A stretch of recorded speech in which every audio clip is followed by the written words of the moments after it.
Du coup, bonjour à toutes et à tous. Je voulais déjà commencer par te remercier, Karim, pour l'invitation. Forcément, pour moi, et bon, comme tous les intervenants d'aujourd'hui, ça fait particulièrement plaisir de pouvoir revenir ici, même si je suis peut-être le cadet de la journée, ça fait peut-être moins longtemps que les autres intervenants que j'ai quitté l'IUT. Mais en tout cas, aujourd'hui, pour vous donner une petite idée de ce que je vais présenter avant de me présenter moi. Donc, me présenter moi, mon parcours, présenter le groupe pour lequel je travaille, donc qui est Colas, le leader mondial des travaux publics. Et ensuite, vous présenter mon rôle au quotidien dans cette entreprise-là, au service maintenance, qui est en fait, donc il y a eu un rebranding il n'y a pas longtemps, on va dire, la direction de la performance des équipements, parce que vous allez voir, on s'occupe de la maintenance, mais pas seulement. Donc, pour ma part, donc, je m'appelle Benjamin Neuhardt, j'ai 25 ans. J'étais à l'IUT donc, de 2015 à 2017. Je me suis permis de mettre une petite photo de la promo à l'époque. Donc là, c'était pendant la semaine au ski. J'espère qu'elle existe toujours. C'était vraiment un bon moment. Du coup, après l'obtention de mon IUT, on va dire qui a vraiment développé mon appétence, on va dire, pour le technique et les métiers de l'industrie. J'ai poursuivi par une école d'ingénieur, du coup aux Arts et Métiers à Paris. Ça s'est fait via le concours, donc comme Fanny ce matin, par Ingénieur 2000, que je recommande. Du coup, ça m'a permis de joindre les Arts et Métiers, donc en génie industriel. Et la particularité ou pas, c'est que j'avais fait cette école donc en alternance avec l'entreprise Liber à Colmar. Donc là où on assemble les pelles sur chenilles de 12 à 100 tonnes. Et en l'occurrence, les projets sur lesquels j'ai pu travailler pendant 3 ans, c'était en vue de la nouvelle gamme de produits qu'ils allaient faire. Donc en fonction des normes de pollution, les gammes de produits changent assez fréquemment en fait, pour l'entreprise. Et donc là, l'idée, c'était de complètement raser, enfin enlever en tout cas une ligne d'assemblage, concevoir, donc ça, on va dire la partie de conception est en première année d'école d'ingénieur, concevoir une ligne de montage convoyé. Donc on le voit là en fait sur les images, c'est une ligne de montage convoyé. Ça peut paraître anodin, mais on assemble des produits qui font plus de 30 tonnes, donc c'est quand même déjà quelque chose. Et surtout de pouvoir donc designer, on va dire, cette ligne en vue de l'augmentation des cadences de montage. Et fin de compte, en dernière année d'école d'ingénieur, le projet qui m'avait été confié était la fiabilisation des moyens de serrage de la ligne de montage et également de l'établissement des procédures d'urgence en cas de panne. Donc c'est vraiment durant cette dernière année que j'ai retrouvé un petit peu l'aspect maintenance que j'avais un peu perdu pendant les dernières années, on va dire, m'y suis retrouvé.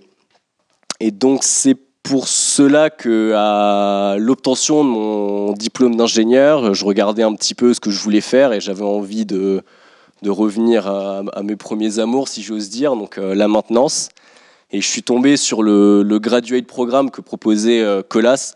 Donc graduate programme, en fait, ça va être on va dire une formation que l'entreprise va proposer pour les jeunes diplômés, où en fait, pendant 1 an et demi, on va être accompagné, on va dire, de manière un peu plus poussée, pour monter en compétences assez rapidement et pas en fait être jeté dans le bain directement après l'obtention de son diplôme.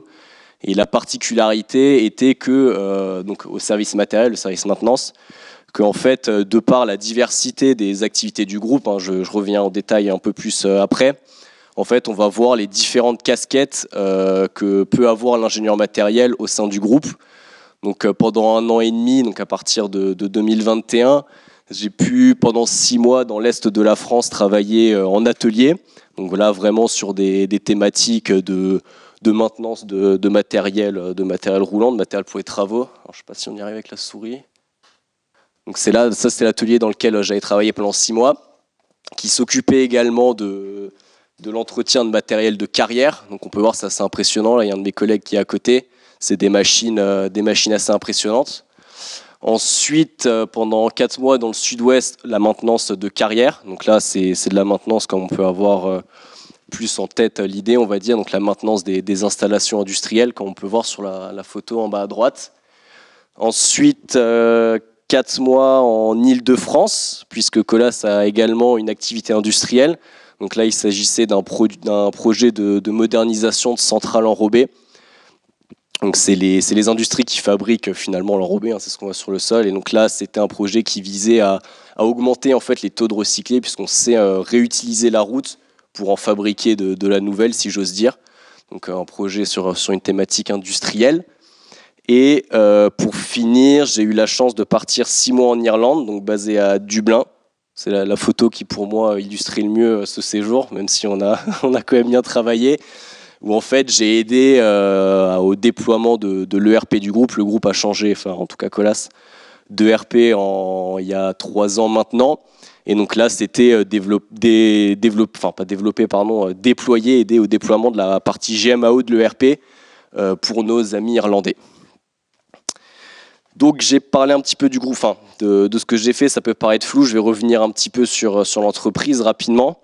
Du coup, le groupe Colas, il a été fondé en 1929, c'est une société française.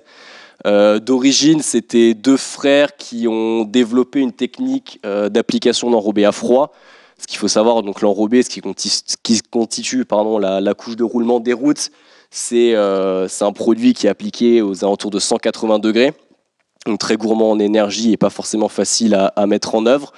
Et donc eux, ils ont inventé de l'enrobé à froid, donc cold asphalt, qui a donné nom à Colas, qui était vraiment une technique révolutionnaire pour l'époque. Et en fait, fin des années 40, on va dire, il y avait une grosse demande de reconstruction. Donc c'est ce qui a un peu fait les succès de l'entreprise au début, qui historiquement appartenait au groupe Shell et maintenant, j'ai pas envie de dire de bêtises, je sais plus depuis quand, mais depuis un certain temps quand même, appartient au groupe Bouygues. Donc aujourd'hui, Colas, la mission principale, donc ça je l'invente pas, c'est la phrase du groupe, c'est d'imaginer, construire et entretenir des infrastructures de transport, donc vulgairement des routes, mais vous allez voir qu'il y a beaucoup de choses, de façon responsable à partir de notre ancrage local à travers le monde. Donc ça reste l'activité principale. Donc là on peut voir finalement que le domaine d'activité principale c'est les travaux routiers d'aménagement urbain, donc ce qu'on peut voir dans la vie de tous les jours. Mais derrière il y a beaucoup de secteurs d'activité qui sont forcément développés, donc notamment une grande activité industrielle. Donc pour faire de la route il faut des matières premières, donc de la pierre, des cailloux, donc il y a une grande activité de carrière. Et une activité industrielle donc pour la mise en œuvre de l'enrobé, et également donc une industrie chimique, on en parlait ce matin, donc de fabrication de liant, donc finalement pour mettre en œuvre ses propres matières premières. Et en fait également une activité sur tous les autres secteurs des travaux publics, donc le ferroviaire avec Colas Rail, la signalisation routière avec la filiale Aximum, transport d'eau et d'énergie, donc ça c'est la filiale SPAC, du génie civil et un peu de bâtiment et de déconstruction avec la filiale Prémisse. Et en fait, au travers de tous ces domaines d'activité, on a forcément tous les métiers qui y sont associés, l'exploitation, les services supports et donc évidemment le matériel, donc là maintenant ce qui nous intéresse fortement aujourd'hui. Rapidement, je ne vais pas vous noyer avec tous les nombres, mais pour se rendre compte un petit peu de l'envergure de l'entreprise, en 2022, Colas, c'était 15,5 milliards d'euros de chiffre d'affaires, avec 55 000 collaborateurs au travers du monde. En fait, là, on voit bien que c'est une entreprise globale, le chiffre d'affaires. Donc ça, c'est assez récemment, finalement, que la part de chiffre d'affaires à l'étranger est devenue majoritaire. Donc c'est quand même une entreprise qui est très, très implantée en France, mais avec énormément d'opportunités à l'international. Donc on parlait de la France, un petit zoom sur les chiffres français. Donc c'est des chiffres de 2020. Donc c'était pas une année facile forcément, on s'en rappelle, mais c'est un peu pour avoir une grande vue sur l'implantation de Colas en France. Donc c'est beaucoup de collaborateurs et du coup beaucoup de machines. C'est pour ce qui nous intéresse. Donc pour ma part, donc j'évolue au sein du service, donc au service maintenance, qui finalement en fait ne s'occupe pas forcément uniquement de la maintenance, mais également de la partie conception, si je puis dire. C'est-à-dire que dans l'organisation de l'entreprise, donc que ce soit pour les investissements de matériel roulant pour les agences travaux, on va dire, ou les investissements des équipements industriels, en fait, c'est le service matériel qui va s'occuper, on va dire, qui va alléger l'exploitant de la tâche d'organiser tout cela. Donc, on en parlait souvent pendant tes cours, Karim. Donc là, la maintenance est complètement intégrée finalement à la conception, puisque c'est les gens qui maintiennent les facilités, qui les développent pas, mais en tout cas qui s'occupent des choix techniques. Évidemment, en étroite collaboration avec les exploitants, qui restent quand même les sachants et les utilisateurs finaux. Toujours quelques chiffres pour se rendre compte. Donc ça, c'est des données mondiales. Le service matériel au travers de la planète, c'est donc on voit 32 000 camions et véhicules, plus de 28 200 engins spécifiques, donc spécifiques au métier, donc qui vont être maintenus au travers de quasiment 500 ateliers au travers de la planète. On voit aussi un peu l'étendue de l'activité industrielle, donc 500 postes, 500 carrières, des dépôts bitume, et un petit chiffre aussi sur les émissions de carbone équivalent, donc 2 120 000 tonnes. Donc c'est ce que je vous expliquais un peu avant, donc les trois grands axes sur lesquels intervient le service matériel, donc la maintenance. Ça va être, je vais commencer par les activités industrielles, donc l'exploitation des matériaux donc nécessaires au remblai ou aux pierres qu'on va utiliser pour fabriquer l'enrobé. Donc là, ça va être la maintenance des installations industrielles et du matériel roulant associé que je vous montrais avant, qui sont des engins, pour ceux qui ont déjà vu des engins de carrière, très impressionnants à voir. On voit souvent les photos avec quelqu'un qui ne fait même pas la taille d'un pneu. De même pour les installations industrielles donc enrobées, où là, on va être beaucoup d'analyses thermographiques, analyses vibratoires. Ça va être nos principaux outils, on va dire, de maintenance préventive, avec surtout l'expérience des chefs de poste. Après, je ne vais pas trop m'étaler sur ce sujet, que je ne connais pas très bien de toute manière. Et le domaine dans lequel moi j'évolue, qui est le matériel travaux. Donc en fait, en France, en tout cas, la manière dont ça s'organise, on va avoir des agences qui vont couvrir un maillage régional et qui vont prendre des chantiers, des activités. Donc, comme on peut voir des fois en milieu urbain, des travaux qui nous créent un peu de circulation parce qu'on refait la voirie, parce qu'on refait des autoroutes. Et en fait, pour réaliser tous ces travaux, on a besoin d'équipements. Et quand on a des équipements, on a besoin de les maintenir. Et ces équipements sont maintenus en fait dans les ateliers, dans les ateliers. Et en fait, je reviens dessus après.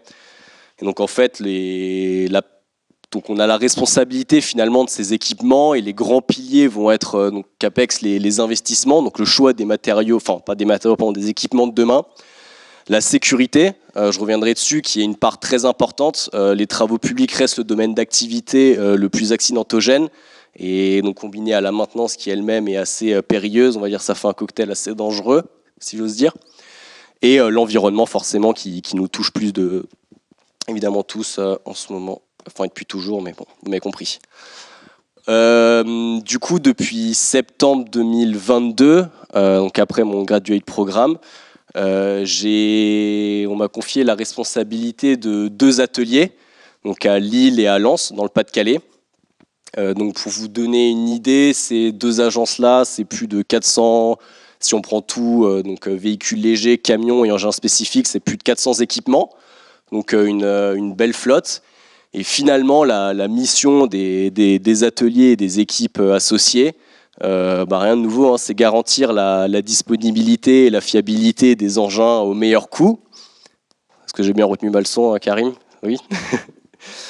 En fait, pour donner un petit peu d'historique, en tout cas c'est l'impression que j'avais, c'est vrai que la maintenance, c'est un métier qui évolue énormément de par la numérisation, les moyens, on va dire, qui sont mis en œuvre pour finalement vraiment être dans le préventif et plus subir finalement les pannes dans les travaux publics. C'est vrai que l'atelier, c'est l'image que j'en avais en tout cas, c'était vraiment le truc au fond du dépôt, et quand quelque chose tombait en panne, on l'amenait, tiens, il faut que tu nous répares ça. Alors tu le faisais un peu avec les moyens que tu avais.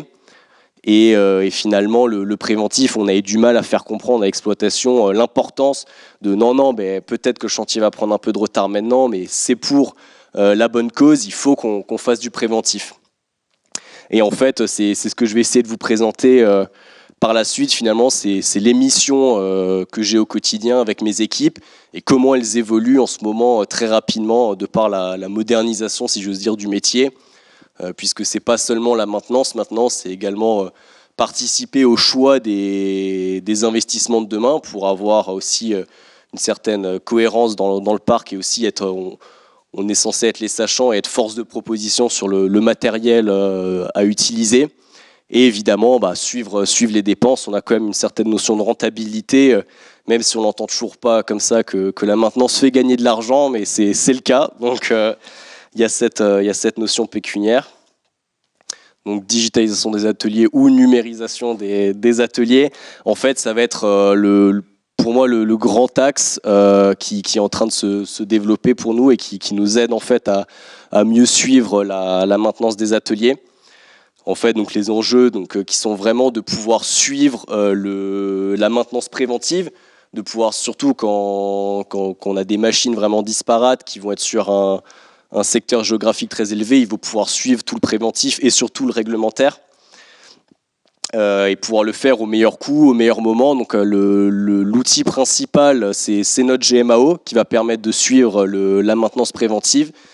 Mais en fait, ces dernières années, la tendance, elle est vraiment on nous demande de suivre non seulement donc ce qu'on voit sur la slide là, en fait, c'est des outils groupes. C'est pas forcément intéressant de s'attarder vraiment sur les logos. Mais ce qui est important de voir, c'est que c'est maintenant la dimension de la maintenance. Elle ne s'arrête plus seulement au curatif et même au préventif, où on va vraiment être acteur donc dans le suivi des budgets, des investissements. On va également être avec des outils tels que la télématique, donc qui vont être en fait des relevés d'informations des machines en temps réel, de pouvoir suivre le carburant qui est un grand centre de dépenses, mais aussi au cœur des stratégies d'entreprise de par la réduction du carbone, et aussi pourquoi pas de voir un peu des comportements et de travailler en fait avec les chauffeurs d'engins, de camions sur les habitudes et finalement utiliser le matériel au mieux. Avec forcément, donc là ce qu'on disait, c'est une entreprise à rayonnement mondial, de mutualiser les bonnes pratiques et d'essayer de voir qu'est-ce qui est bien fait à droite à gauche. Et c'est là qu'on se rend compte souvent, j'imagine, dans les grandes entreprises, qu'on a du mal finalement à bien centraliser les savoir-faire. Et des fois, quand les copains dans un autre continent font les choses bien, réussir à dire que ça c'est une bonne pratique, il faut qu'on le fasse partout. Donc je vous disais, il y a un aspect sécurité qui est très important dans les ateliers. En fait, en tant que responsable d'atelier, la mission, si j'ose dire principale, elle est la garantie de la conformité du matériel. D'une part, parce qu'on a des obligations légales, de la même manière qu'une voiture doit passer son contrôle technique, les machines ont un certain nombre de contrôles réglementaires. Et en fait, ça a des fins de sécurité pour en fait utiliser du matériel en bon état. Et l'idée, c'est aussi d'être force de proposition finalement pour proposer du matériel vraiment en adéquation et aller un peu plus loin que le réglementaire pour proposer du matériel adapté aux tâches qui vont être pour lesquelles ils vont être employés. Donc là, je passe rapidement dessus. Donc là, par exemple, la visite générale périodique qui est le contrôle obligatoire pour tous les engins.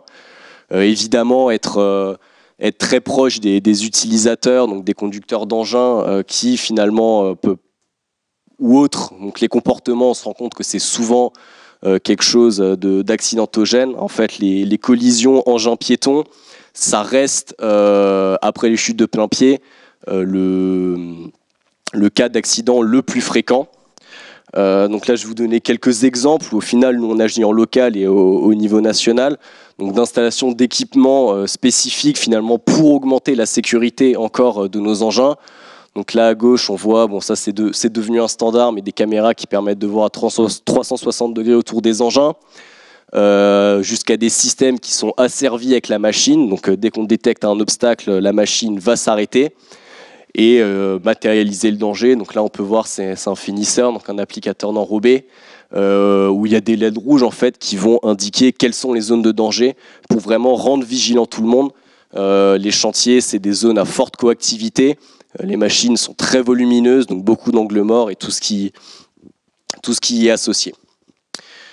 Je voulais également un petit peu parler de l'aspect environnemental, avec, on voit en bas à droite l'objectif moins 30% qui est celui fixé pour toutes les entreprises d'ici 2030 de réduire leur impact carbone de moins 30%.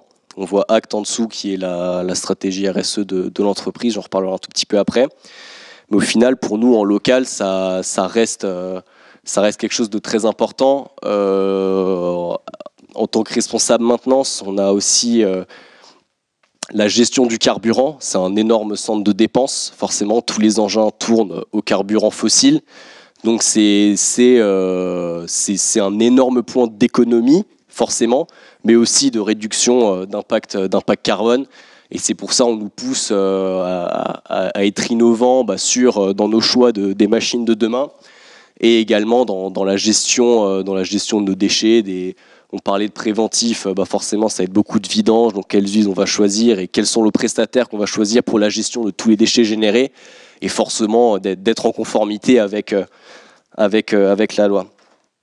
Donc je parlais de la stratégie RSE de l'entreprise, en fait, qui se met juste en concordance avec les exigences gouvernementales.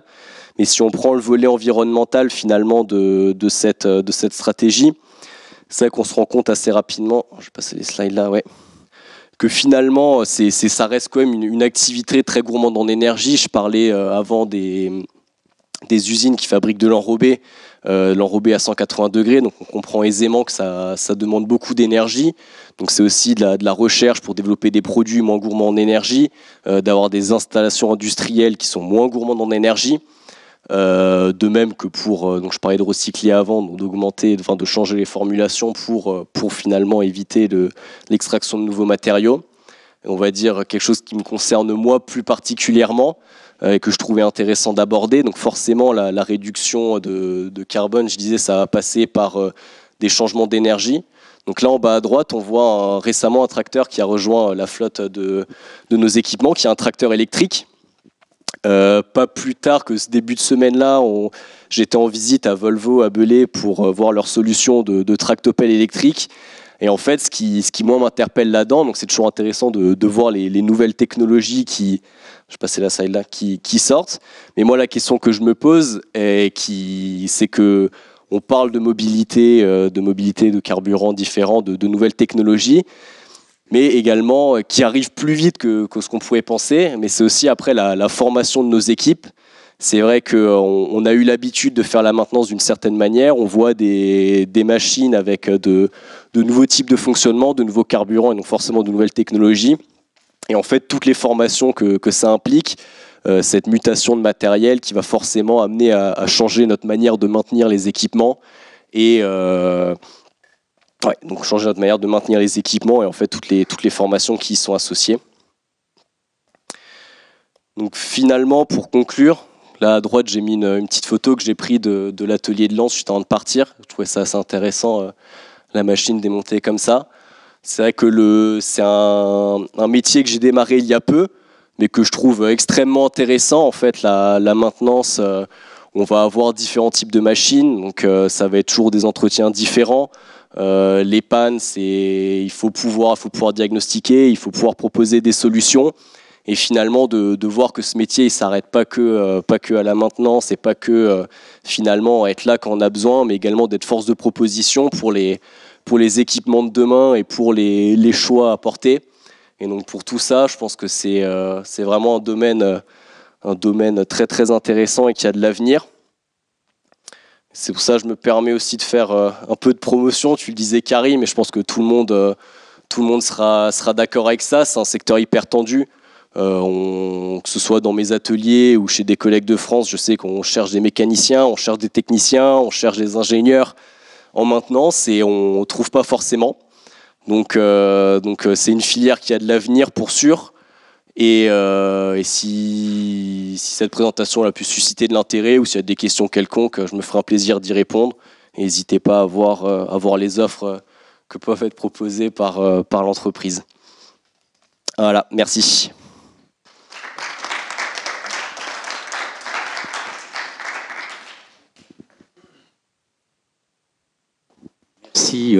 merci Benjamin. Donc, encore une fois, hein, la palette de génie industriel et maintenance, hein, comme vous pouvez le constater. Donc, je le dis aux étudiants qui sont dans la salle, hein, vous avez fait le bon choix. Vous avez vu que c'est très varié. Ça peut être aussi dans le bâtiment. J'avais une question. Est-ce que vous travaillez au niveau du groupe? Vous faites un partage d'informations sur vos retours d'expérience ou c'est plutôt du local?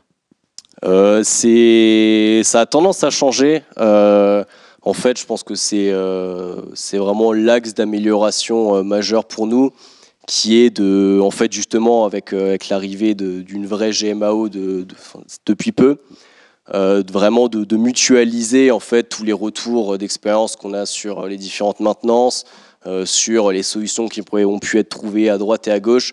C'est vrai qu'il y avait peu de partage, je pense, avant. Pas qu'il y en avait peu, mais qu'on avait du mal à le diffuser de manière vraiment officielle. Et en fait, cette ambition de digitalisation, enfin de numérisation, pardon, elle a vraiment pour but en fait de globaliser la data, de vraiment savoir qu'est-ce qui est fait à droite et à gauche, et pour pouvoir en tirer des conclusions pour plus tard et de se dire, je sais pas, je vais dire un exemple, on travaille beaucoup sur cette machine, on voit que toutes les 6000 heures, tout le monde en France a ce problème-là. Maintenant, on sait que c'est une action qui doit être menée. Et ça, c'est quelque chose vers lequel on est en train de tendre. Oui, ça peut être facilité grâce à l'ERP. Tout à fait. Oui. Une deuxième question par rapport parce que j'avais vu il y a déjà un moment, Komatsu qui fait des engins connectés. Ah, quand on dit engins connectés, hein, c'est évidemment avec maintenant c'est du 5G, où on peut récupérer des données qui peuvent aller jusqu'à la pression des pneus. Hein. Je pense que c'est vers ça. Vous êtes déjà avancé là-dedans ou c'est en prévision? Tout ce qui est consommation de carburant, position GPS et un certain nombre d'informations basiques, ça existe depuis assez longtemps. Alors maintenant, les diagnostics à distance et ouais, c'est ça, toute cette data-là, c'est assez récent. Alors, Komatsu, je sais pas quand ça se passe. Je sais que nous, on le fait beaucoup avec Volvo, qui finalement, sur des engins assez récents, arrive à proposer une connectivité très poussée, ouais, où on peut finalement, en direct, savoir le moindre incident et avoir un diagnostic à distance. Alors, une question moins technique. Est-ce que les utilisateurs, d'abord, sont prévenus qu'ils sont géolocalisés? Et comment vous avez fait pour les convaincre d'accepter d'être géolocalisés? Pour les convaincre, alors c'est pour les engins, ça pose moins de soucis, je pense, parce que c'est quelque chose qui est assez sédentaire finalement sur un chantier, donc on se pose moins de questions, on comprend que c'est quelque chose qui a beaucoup de valeur et qu'on n'a pas envie que ça disparaisse. C'est vrai que par contre, pour toute l'activité transport du groupe, donc tout ce qui est camion, ça peut poser des questions où on n'aime pas être fliqué. Après, c'est surtout de la communication en fait, hein, de bien expliquer aux utilisateurs que non, c'est pas pour savoir où t'es allé, si tu t'es arrêté 5 minutes pour boire un café ou je ne sais quoi. C'est vraiment dans des buts d'optimisation et de discussion. En fait, du moment qu'on arrive à faire comprendre, ce qui est pas chose aisée, hein, que c'est une démarche a priori bienveillante pour augmenter la performance de l'entreprise. Hein. Ça reste le nerf de la guerre et pas juste pour on va dire, réprimander les comportements. À ce moment-là, ça va, mais c'est du travail de longue haleine. En tout cas, pour moi, qui suis une entreprise depuis peu, ça a toujours existé. Donc, on va dire, les consciences sont maintenant OK avec ça. Mais c'est pas moi qui ai dit fliqué, hein, mais effectivement, en fait, c'est interprété comme ça. Voilà, c'est ça. Ouais. C'est-à-dire que c'est très très important et l'aspect communication est hyper important. Et c'est pas uniquement dans votre domaine, hein, on le retrouve partout, hein, puisque aujourd'hui on parle d'usines connectées, de je ne sais quoi. Avec les tablettes, géolocaliser les techniciens, bah oui, si le technicien n'est pas d'accord, c'est son droit. Hein. Voilà. Donc il y a tout un travail de communication et d'explication à faire pour pouvoir argumenter que ça sert à quelque chose. Toujours pas de questions? Les étudiants? Non? C'est clair? Ah, question. En fait, ma question, ça rejoint un peu ce que tu as dit, Karim. Le métier de la maintenance, il est en plein évolution, et notamment à travers le numérique. Et on a parlé des objets qui sont connectés, les engins par exemple, mais le public qui est en face, les collaborateurs, ne sont pas forcément des jeunes ou qui ne sont pas ouverts au changement. Vous, en tant que jeune responsable de maintenance, comment vous faites pour convaincre ce type de public à s'engager avec vous dans un changement de comportement ou un changement d'une démarche? Ouais, c'est vrai que le public, je vais prendre les équipes avec lesquelles je travaille, c'est des gens qui bossent dans la maintenance depuis 15 ans, depuis des fois peut-être même plus, et qui en fait en très peu de temps ont vu le métier évoluer énormément. Il y a peu, j'ai donné des tablettes à mes équipes, c'est pas des choses avec lesquelles on a les habitudes de travailler. Après, c'est sûr qu'il faut un public ouvert au changement. Il faut réussir à faire comprendre quel est l'intérêt, ce qui peut être très difficile. Mais globalement, enfin en tout cas pour ma part, pour mon expérience personnelle, en tout cas, j'ai eu peu